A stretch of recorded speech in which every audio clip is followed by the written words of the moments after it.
लोगों में बांटते रहा करें।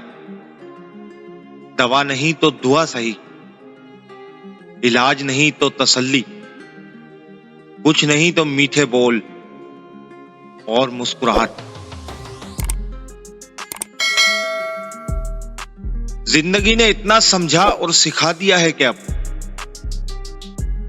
दुनिया वालों से उम्मीद ही खत्म कर दी है। रिश्ते दो ही मुखलिस होते हैं, एक रब का और दूसरा माँ बाप का। हर मुस्कुराता हुआ इंसान बखैरियत नहीं होता। कुछ मुस्कुराहटें ढेर सारे दर्दों का निचोड़ भी हुआ करती हैं।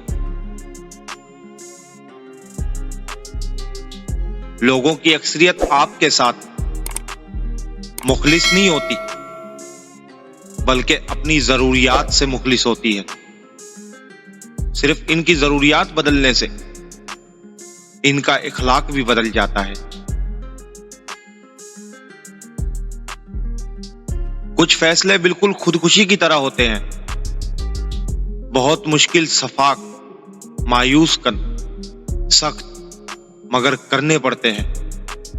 रोशनी यूं ही नहीं होती, कुछ ना कुछ जलाना जरूर पड़ता है। मैं हमदर्दी के खिरातों के सिक्के मोड़ देता हूं। मैं जिस पे बोझ बन जाऊं, मैं इसको छोड़ देता हूं।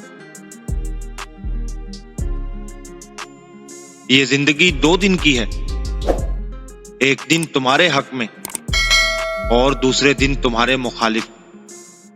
जिस दिन तुम्हारे हक में हो, इस दिन गरूर मत करना, और जिस दिन तुम्हारे मुखालिफ हो, उस दिन पर सब्र करना।